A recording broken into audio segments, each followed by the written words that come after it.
Who is Kenshi and how can I kill him? Let's start at the beginning. Kenshi, a game, a lifestyle, a world philosophy. In this post-apocalyptic setting, you can be anything you want and people will still be racist towards you. Ever feel nostalgic about slavery? You came to the right place, because everything in this game is trying to either rob, cannibalize, or enslave you. Create a character. He's beautiful. Spawn into a local migrant camp. Attempt to befriend your neighbors. Uh-oh, they became violently offended by the number of teeth in your mouth, and they're going to rectify that with a lead pipe. It's a hard world, and I'm about to make it a lot harder, because we're going to try to defeat the strongest enemy in the game without consuming a single food item, and I'm going to double the hunger rate every 25 days. This will result in fatigue, questionable body aesthetics, and eventually an indefinite loss of consciousness. But if we can work around these factors, we just might be able to pull this off. But first, a word from our sponsor. Honkai Star Rail is a new space fantasy RPG from the makers of Genshin Impact. With over 30 unique characters, 80 million downloads, and several Best Game awards, you can rest assured that you're in good hands. Personally, I like to play it and scream at the top of my lungs whenever an enemy kills me. I find it relaxing. Even better than that is the cross-platform nature of the game. It's available on PC, PS5, and mobile, with data syncing across each platform. Additionally, they've just added 2 new characters, Ruan Mei and Dr. Ratio. Dr. Ratio is interested in the dissemination of arcane knowledge, and he's willing to fight for his beliefs, while Ruan Mei is an ice-type character that follows the path of harmony. Don't know what that means? That's because you're not playing enough Honkai Star Rail. Download it today with my link below, and if you use my redemption code, you'll get 50 Stellar Jade. Also, be sure to log in on January 17th to receive a free copy of Dr. Ratio, which you can try out on the new map Seclusion Zone. Thank you, Honkai Star Rail. Now back to the video. Alright, let's begin the challenge. I start as a hiver, because they don't get very hungry, and they have the best Rule 34. My name? Thud. We live in the hub, but not for long. In fact, we've got about 10 days until our organs shut down from malnutrition, and beating this challenge will be as logistically difficult as trying to teach a British man how to speak English. A bottle of water.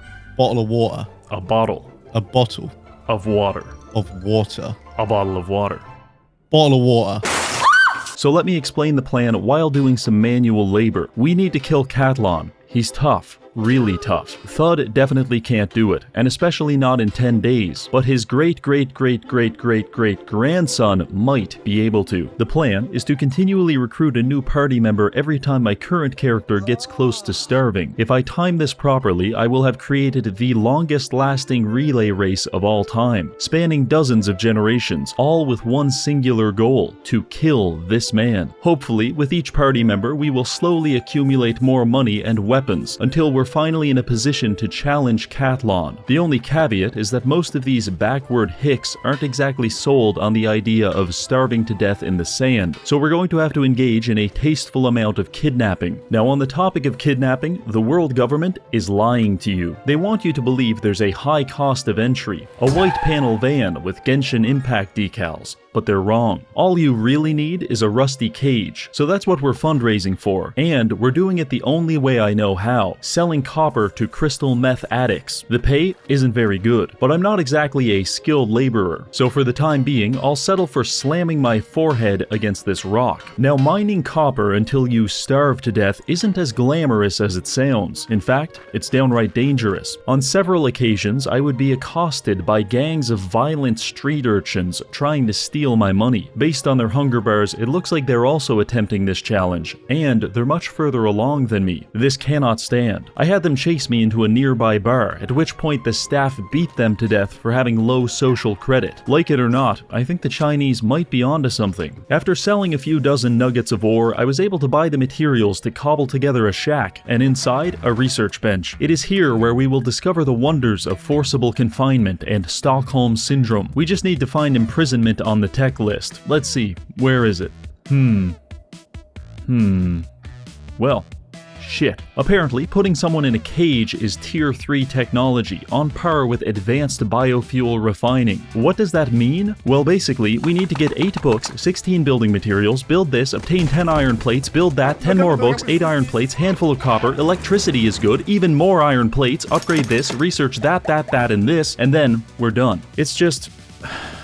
it's a lot. To make matters even worse, I started the process of building a bigger house, which immediately triggered prayer day. If you're unfamiliar with what prayer day is, allow me to explain. Have you ever had a hug with an uncle that lasted a little too long? Ooh, I'm gonna be all up in those feet. Oh, I'm gonna just be sucking on each one of those tootsies. Prayer day is like that, but there's 20 of your uncles, and they'll beat you with hammers if you don't play along. Being a responsible human being, I opted to ignore this entirely and mine more copper. Some hunger was setting in by this point. It would bother a normal man, but all I know is the mines, the copper dust, the reverberations of my pickaxe. I had become comfortably numb to the experience. I watched a man being eaten alive by goats a mere 15 feet from me. Didn't even break my rhythm. A gang of bandits came to raid the base, only to find out it was a 90% unfinished foundation, so they just stood around awkwardly until the sun went down. Fortunately, by day 8, we managed to complete construction and upgrade our workbench. Around this time, something weird happened. Everyone at the bar I go to just kind of disappeared. I don't know why. Maybe they were kidnapped, or they just got tired of beating up the homeless on my behalf. Either way, they're gone. This represented a crossroads for me. Do I import the save and restore them back to existence? Or do I steal everything inside and establish de facto ownership of the bar? Obviously, I didn't even think about this, and I just started stealing everything I could. We can't do anything with the food, but the iron plates will be helpful for building, and I spent the next 2 days pawning everything else to a trader up the road. It's day 10, and I am currently constructing a fucking windmill in order to power my supercharged research bench so that I may hope to even begin to understand the subtle intricacies of putting someone in a cage. This has taken far longer than I thought it would, and the old hunger bar has seen better days. Luckily, I was able to complete the research and build us our first official guest room. However, with 103 hunger left, we'll probably start passing out any second now, so it's time to use our secret weapon, a remarkably insane man named Hobbs. Hobbs is a local alcoholic, and the only person desperate enough to join my faction for free. A lot of the time, he lives in a fishing village to the north, where he is eventually cannibalized by savages. However, we got lucky, and he spawned in the hub. I started speaking with Hobbs, and within 5 seconds of conversation, he grabbed me by both shoulders, looked me in the eyes, and told me that he needs to have sex with a banshee. At baseline, that was a pretty awkward conversation, but it only got worse because Thud kept blacking out and hitting his head on the furniture. Eventually, I manipulated Hobbs into joining my hunger strike, and the fate of the challenge now rests in the hands of a sexual deviant. Now this was good, but Hobbs is a human, not a hiver, and he burns nutrition twice as fast, so we need to get a move on. We've got the cage, now we just need to start putting people in it. The most effective way to do this is to lure bandits into town, have the guards liberally distribute head trauma, and then when the fight is over, find the bandit with the least brain damage and pick him up. But don't forget to heal them, because I made that mistake and my guy's leg fell off like 30 seconds later. Yuck. After completing this process a few times, we managed to capture 2 prospective recruits. The only issue with this is that my slave recruitment mod is in Russian, and I don't know what any of this means. Occasionally, I'd find a few words that I understood, and after several attempts, we finally managed to recruit 2 new party members, the Grim Cleaper and Rar. And I don't want to get any comments about their physical appearance. This is what they actually look like in real life. In addition to conscripting these physically unfortunate drifters, Hobbs traveled to Squin to pick up a backpack. This will help us carry things without burning as much nutrition. Additionally, he also researched several helpful technologies by doing whatever the hell this is with his hands. And with that, it is now time for us to make our holy pilgrimage to the promised land, Vane.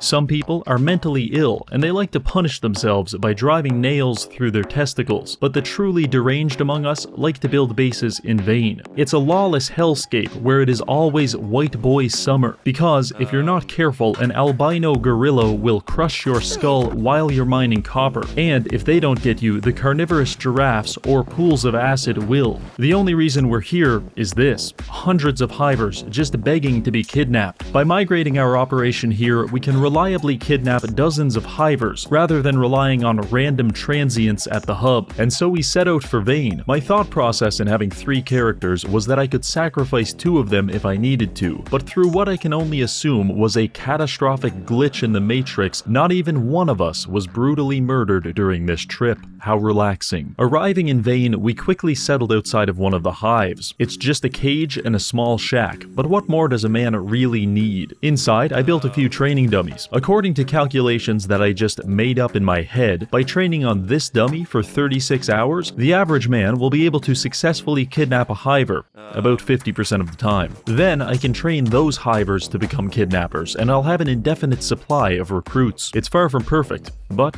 it's pretty good. We actually got lucky with our first recruit, because while I was out shopping for materials, the hive was attacked by beak things, and several high-level guards were knocked out. Seeing my chance, I had Hobbs pick one up and drag him into the wilderness. Anyway, with that taken care of, I can now focus on the next step in our plan: money. You see, I have an idea on how to beat this challenge, but it's going to cost around $200,000, maybe $300,000. How do you raise $300,000 in a few days? Well, you might not like the answer. Mining.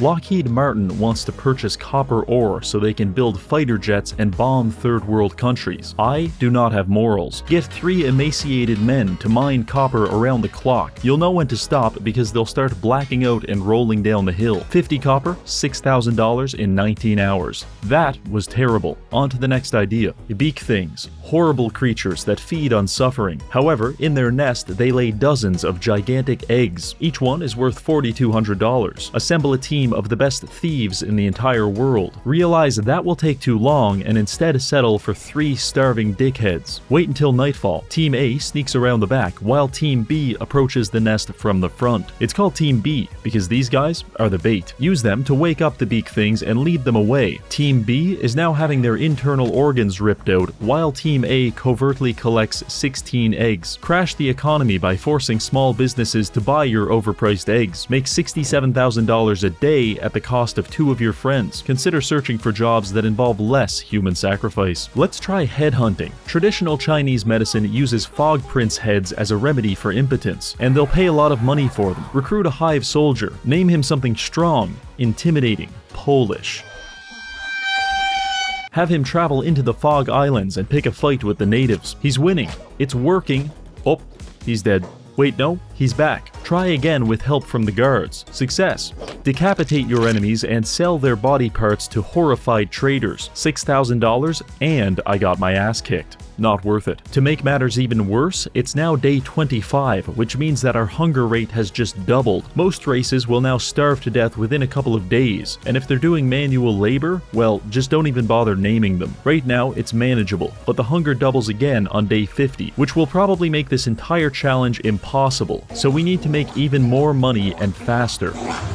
I sat down at the bar in Mongrel and reviewed our progress so far. It was at this point I realized I'm not making enough money because I'm not breaking enough laws. It's time to start ruining people's lives. This man may look like a human, but don't be deceived by his appearance. He's actually Australian, which makes it morally acceptable for me to repossess his belongings. And even better than that, he's technically not a citizen of Mongrel, so the town guards won't even try to stop me when I walk into his store, pause the game, steal every prosthetic limb he has, and quickly leave. Despite being Polish, Trupin is actually terrible at thievery, so this process took a while, but we made about $30,000 in the first haul, and then we came back the second time with a big burlap sack and cleaned him out for another $60,000. I was very excited by this, but I will admit it was kind of sad watching just how quickly he gave up on chasing me. Truly, I had crushed this man's soul. This was a good score, but that shop is now totally empty, and I believe the owner is about to acquaint himself with the business end of a noose, so it's time to find a new target. When it comes to prosthetic limbs, no one does it better than the skeletons, and they live all the way in Black Desert City. Trupin is pretty fast, and he had a lot of nutrition left, so I sent him on the long journey there. The trip there was largely uneventful. However, back at the base, Kleeper attempted his first kidnapping. He made it about 7 feet before being beaten into the dirt, but on the next day, we had some success. The Sons of Thud cannot be stopped. Anyway, Trupin made it to the Black Desert. A normal person would be slowly melting from the acidic environment, but Trupin, being a hideous bug man, is impervious. I found the prosthetic store and lockpicked a chest on the second floor. Here's the dilemma. If I steal all these limbs, the guards will attack me, and I'll be too heavy to escape. However, if I pick up the limbs, put them in my backpack, and hide the backpack, I can then run away and return for the bag later. Only one problem, I forgot my backpack at home. So instead, I'm going to use this dead guy I found on the road. I stuffed his inventory full of the most expensive gear I could find, tucked him into bed, and made my escape while being chased by hordes of murderous robots. Returning 24 hours later, the store owner hurled some insults at me, but did nothing to stop me from going upstairs and retrieving the body. Ladies and gentlemen, we got him. This first haul netted us about $40,000. However, returning the next day with a gigantic bag allowed me to easily clear $100,000. Yes, Troopin was almost killed by androids, solar rays, and random wildlife on several occasions, but I couldn't hear his cries for help from inside my soundproof Bugatti. Now, stealing was very profitable, but I decided to immerse myself even deeper in the criminal lifestyle. I began browsing the deep web to find guides on selling narcotics, which was when I came across this arcane knowledge. Apparently, by purchasing hashish in the swamp, we can sell it with a 400% markup in Morn and Flats Lagoon. So I grabbed our 7th generation kidnapping victim, took him to the bar, hired some bodyguards, and we set out for the swamps. We made it there with no trouble, and I purchased 178 pounds of hashish from the local farmer. On the way to Morn, my bodyguards were devoured by flesh-eating insects, but that's what I'm paying them for after all. Finally selling our product, we pulled in about $60,000. Not too bad at all. I'd like to say that doing all of this without any food has been an enlightening experience. You see, we're starving pretty fast out here, and there's a certain zen that one achieves when they realize they're on a one-way trip. For example, Troopin never made it back from Black Desert City. In fact, the hunger was hitting him so hard by the end that he had to crawl through the sand for 3 kilometers just to sell off his final haul. It's alright though. There's something liberating about accepting your fate. In fact, one can only imagine how much further we could all march if we were not forced to carry our fears on our backs. That's a cool quote. It's a shame it's from League of Legends.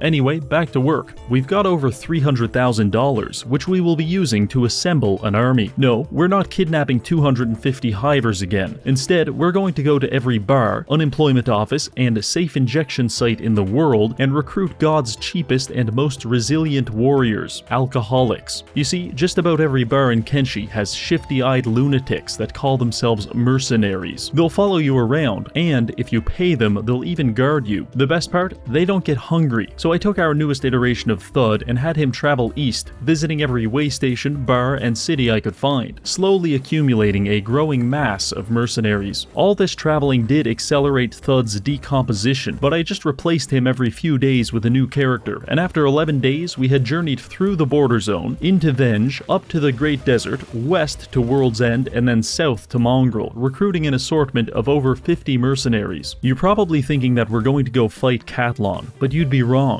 In fact, my plan is a lot more convoluted, and it involves beating up the elderly in their sleep. More on that later.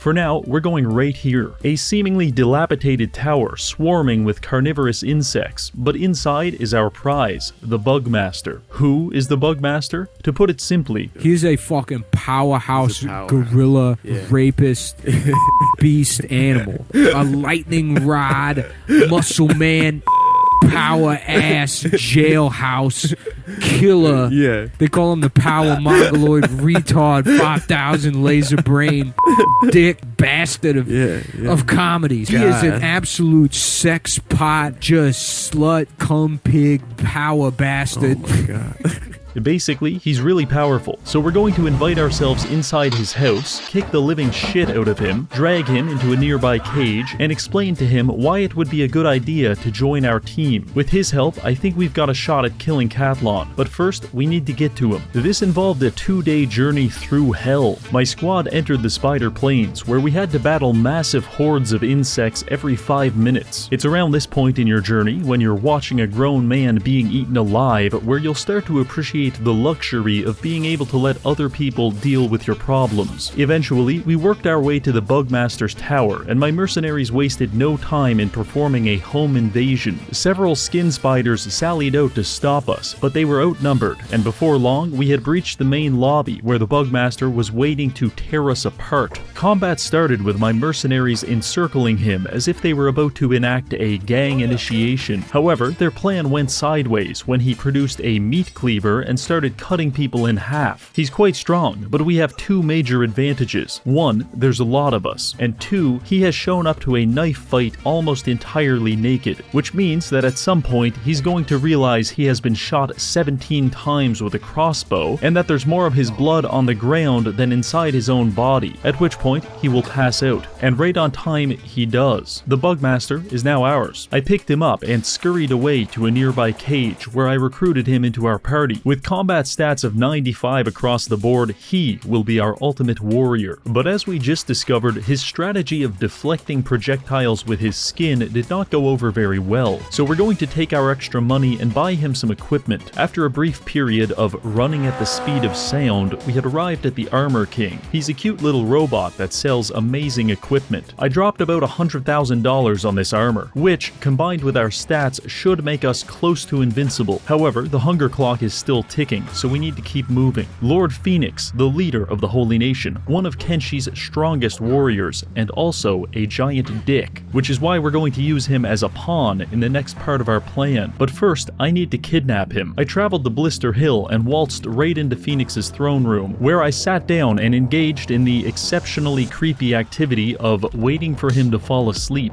Once that happened, Thud darted across the room and accessed Phoenix's inventory. Our kidnapping skill isn't high enough to pick him up, but we can strip him naked, wake him up, and then beat him back into unconsciousness, at which point we can grab him and run away. Unfortunately, he must have been wearing his full-body chastity belt, because it took me about 60 attempts to get his clothes off, at which point he woke up, somewhat confused, before Thud slammed a sword into the side of his head, knocking him out cold. After grabbing Phoenix, I ran into the wilderness on all fours and started making my way to Catlon. Alright, we're here. The Ashlands, home of Catlon, hordes of murder robots, and also Thud. Because I've made a little cabin here where I'm waiting things out. Remember that time we tore an old man's clothes off and attacked him viciously? Yeah, well, he developed intracranial hypertension and died shortly after, which made the Holy Nation very, very, very upset with us. In fact, they're sending a delegation of fine young men to come kill me at this exact moment. Under normal circumstances, this would be not so great. However, it's part of the plan, because when those 60 Crusaders arrive, I'm going to lead them straight to Catlon, who also happens to have 100 of his own bodyguards. And with the Holy Nation hating robots and Catlon having antisocial personality disorder, I'm hoping they'll wipe each other out. Thud hibernated in his shack for a few days to save on hunger, and before we knew it, the wrath of God was upon us. I had them chase me a few hundred feet through the snow before making it into this rusted-out dome. Dozens of religious zealots poured into the building, only to be greeted by 100 headless robots. Fighting broke out instantly on the spiral staircase, with bodies rolling down every few seconds. This was pretty cool, but instead of sticking around, I decided to head to the next dome to find Catlon all by himself. I was in a bit of a rush, so instead of letting him finish his speech, I just ran up and punched him in the head. Watching this combat unfold, you can immediately detect a massive speed difference between Thud and Catlon. That's what not eating for 7 days does to you. Occasionally, we'd get a good hit in, but Catlon's armor is very strong, so this isn't going to be a quick fight. To make matters even worse, every few minutes, survivors from the other battle would wander into the dome and start attacking us. Usually, it was robots, and I'd have to kill them, but occasionally, a wave of Holy Nation survivors would show up and start going absolutely spastic, attacking both Catlon and myself. Honestly, it was a pretty confusing situation. The only thing I knew for sure was that I was getting my ass kicked. However, slowly, very slowly, we managed to accumulate more and more damage on Catlon. I was knocked out several times in the process, but after about 15 minutes of fighting, I got lucky and landed a shot on Catlon's chest that put him out cold. With Thud on the brink of death from blood loss, starvation, and hypothermia, I had him grab Catlon, escape the dome, and claim his victory. With Catlon now mechanically separated, I'm considering the challenge complete. So what do I think about playing Kenshi without food? Honestly, I can't recommend it. But if you are clinically insane and need to express your psychopathic urges in a way that won't get you institutionalized, it's a pretty good option. Anyway, that's it for this challenge. I'd like to thank my patrons for supporting these videos, and finally, thank you for watching.